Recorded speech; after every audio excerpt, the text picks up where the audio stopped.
రాజ్, యామిని వాళ్ళ పెళ్లి ఫోటో అయితే అక్కడ పెళ్లి పనులైతే స్టార్ట్ అవుతూ ఉంటాయి. ఇక రాజ్ అయితే చాలా కంగారు పడుతూ ఉంటాడు.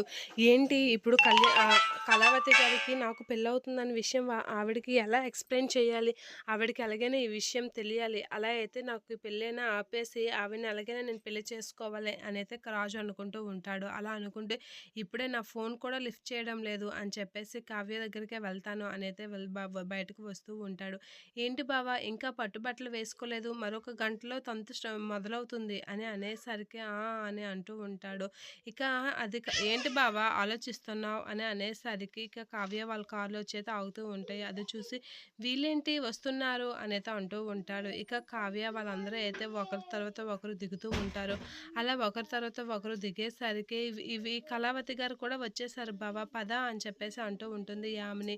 అలా అనేసరికి వీళ్ళకెలా తెలుసు అని అనేసరికి, నేను యామిని నిన్న వెళ్ళి వీళ్ళకి బొట్టు పెట్టి మరీ పిలిచాం కదా బాబు! అందుకే వచ్చారు అని అంటూ ఉంటుంది యామిని వాళ్ళమ్మ. అలా అనేసరికి రాజు అయితే షాక్ అవుతూ ఉంటాడు. ఇక కావ్య అయితే రాజు వైపు చాలా సీరియస్‌గా అలా చూస్తూ ఉంటుంది. ఇక రాజు ఏం చేయలేక అలా చూస్తూ ఉండిపోతాడు కావ్యని.